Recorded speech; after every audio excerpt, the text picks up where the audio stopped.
આજના વિડીયોમાં ખૂબ જ ઉપયોગી આઈડિયા શેર કરીએ છીએ કે તમારા કામ પણ સરળ થશે, તમારો કિંમતી સમય અને મહેનત પણ બચશે અને તમારું ઘર પણ સ્વચ્છ રહેશે. તો આજનો વિડીયો ખૂબ જ ઇન્ફોર્મેટિવ છે. એન્ડ સુધી જોજો અને સારો લાગે તો લાઇક કમેન્ટ કરજો. તો જુઓ, રસોડાનું પ્લેટફોર્મ આપણે ગમે એટલું પણ સ્વચ્છ રાખતા હોય ને તો પણ અમુક ટાઈમે ત્યાં વંદા થઈ જતા હોય છે અને રાતના ટાઈમે તો ખૂબ જ આપણને સિંક પાસે કે પછી આ રીતના ગેસના ચૂલા પાસે આપણને જોવા મળતા હોય છે અને કબાટના જે વાસણ રાખેલા હોય છે ને તેમાં પણ આવી જતા હોય છે. તો તેના માટે તમને આજે એક સિમ્પલ આઈડિયા બતાવું છું. આપણે કશું જ કરવાનું નથી, ફક્ત આપણે છે ને આ રીતના જુઓ, બેકિંગ સોડા જે આવે છે ને, સાજીના ફૂલ જેને આપણે કહીએ, તે આપણે લઈ લેવાના છે.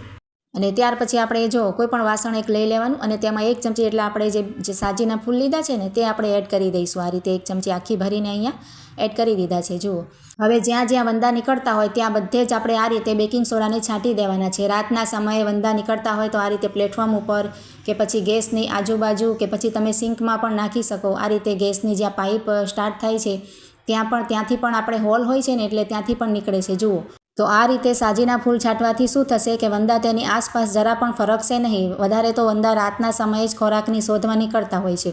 તો જો આ રીતે વંદા નીકળતા હોય તો તમે રાત્રે આ આઈડિયાને યુઝ કરી શકો છો. અને જો તમારે આ રીતે ન કરવું હોય ને તો થોડુંક પાણી લઈ લેવાનું અને તેમાં 1 ચમચી જેટલો ખાવાનો સોડા એડ કરવાનો અને થોડુંક આપણે વિનેગર 1 ઢાંકણ જેટલું નાખી દેવાનું અને તેને સરસ આપણે મિક્સ કરી અને કોઈ સ્પ્રે બોટલ હોય ને તેમાં ભરી લેશો અને તેને પણ છાંટશો ને પાણીને તો પણ તમારે વંદા નહીં આવે. જુઓ, ખૂબ જ સરસ બંને આઈડિયા છે, જરૂરથી ટ્રાય કરજો. ત્યાર પછી જો અહીંયા મેં એક બાઉલ લઈ લીધું છે અને હવે આપણે તેમાં છે ને મીઠું એડ કરી દઈશું. 1 બાઉલ જેટલું આખું ભરી લઈશું. જુઓ, આ રીતે.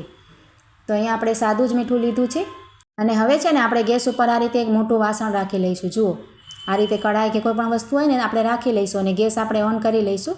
ત્યાર પછી આપણે મીઠાનું બાઉલ લીધું છે ને તેને આપણે આમાં એડ કરી દેવાનું છે અને હવે આપણે છે ને આ રીતે મીડિયમ ફ્લેમ રાખી ગેસની અને આપણે મીઠાને છે ને સરસ આપણે ગરમ કરી લેવાનું છે. આપણે ધુમાડા નીકળે ને એ રીતે આપણે ગરમ કરવાનું છે.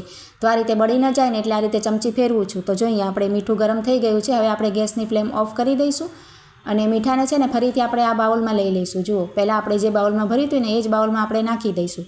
તો ખૂબ જ ગરમ છે એટલે આપણે સાચવીને નાખી દીધું છે. અને હવે આપણે શું કરવાનું છે, આપણે છે ને આ રીતના કોઈ પણ જૂનું મોજું લઈ લઈશું. જુઓ, આપણે વાપરતા ના હોય ને એ રીતના જૂનું મોજું આપણી પાસે હોય છે ને તે એક લઈ લેવાનું અને જે આપણે આ બાઉલ રેડી કર્યું છે ને મીઠાવાળું તેને આપણે મોજામાં નાખી દેવાનું છે. જો આ રીતે સરસ રીતે મોજું પહેરાવી અને આપણે આ રીતે તૈયાર કરી લેવાનું છે. હવે જુઓ, આ રીતે આપણને સાંધાનો દુખાવો હોય કે પછી આપણને કોઈ મૂંઢમાર વાગી ગઈ હોય તેનો દુખાવો હશે તો આ રીતે ગરમ મીઠાનો શેક કરવાથી શું થશે કે આપણને બધા જ કોઈ પણ જાતના દુખાવામાં છે ને ખૂબ જ રાહત મળશે. જુઓ, આ રીતે સોજો હશે તો તેમાં પણ આપણને ફાયદો થશે અને આ રીતે આપણને જુઓ પગમાં પણ ઘણીવાર ચાલવાથી કે પછી આ રીતે સોજા આવી જતા હોય છે ને તો આ રીતે તમે મીઠાનું શેક કરી શકો છો. જેમ આપણે ગરમ પાણીમાં મીઠું નાખીને તેમાં પગ નાખીએ છીએ અને આપણને કેવી રાહત થાય છે એ જ રીતે આ રીતના પણ આપણને ફાયદો થશે. તમે ચોક્કસ કરીને જોજો એકવાર. ત્યાર પછી જો આ રીતના આપણે વધારે પ્રમાણમાં લોટ દળાવી હોય અને આપણે તેમાં જીવાત કે પછી ધનેડિયા થઈ જાય કે પછી ઝાડા થઈ જતા હોય છે તો તેને સરસ ફ્રેશ રાખવા માટેની તમને એક સરસ આઈડિયા બતાવું છું. જો આ રીતે આપણે હિંગ હોય છે ને, આપણે દાળ શાકમાં વઘારમાં નાખીએ છીએ આ રીતે, તે હિંગ આપણે છે ને અહીંયા લઈ લેવાની. જો તમે કોઈ પણ કંપનીની હિંગ વાપરતા હોય ને તે લઈ શકો છો અને આપણે છે ને એક ટીશ્યુ પેપરમાં આ રીતે 1 ચમચી જેટલી હિંગ આપણે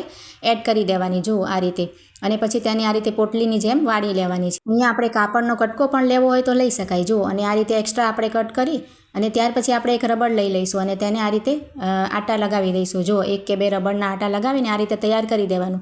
હવે આપણે લોટનો ડબ્બામાં છે ને એકદમ તળિયામાં આ રીતે રાખી દેવાનું અને ઉપર આ રીતે લોટ નાખી દેવાનું. જુઓ, આ રીતે તમે વધારે પ્રમાણમાં પણ લોટ રાખી શકો. મોટા ડબ્બામાં ભરી અને આ રીતે વચ્ચોવચ્ચ આપણે પોટલી રાખી દેવાની હિંગની, તો ખૂબ જ સરસ રહેશે. ધનેડિયા કે જીવાત પણ તેમાં નહીં પડે.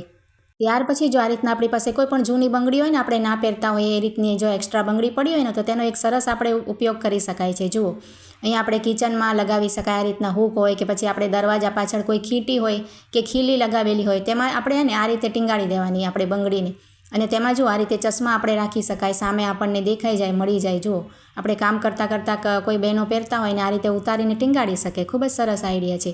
અને આ રીતે ચશ્મા ના ટીંગાડવા હોય ને તો આપણે આ રીતે હાથનું ટોવેલ હોય છે ને, નેપકિન આપણે હાથ લૂછવાનું કિચનમાં આપણે વપરાશ કરતા હોય ને ત્યાં જુઓ આપણે એમને ખીટીમાં આપણે લગાવીએ છીએ ને તો વારે ઘડીએ છે ને પડી જતું હોય છે આ રીતે હાથ લૂછીએ તો.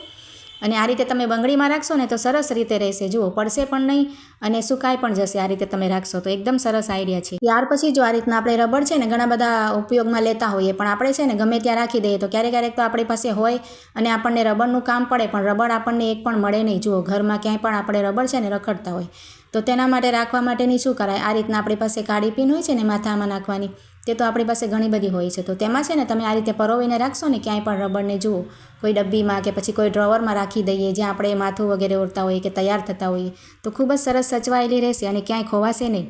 આઈડિયા સારા લાગ્યા તો લાઇક કમેન્ટ કરજો અને ચેનલને સબસ્ક્રાઈબ કરજો.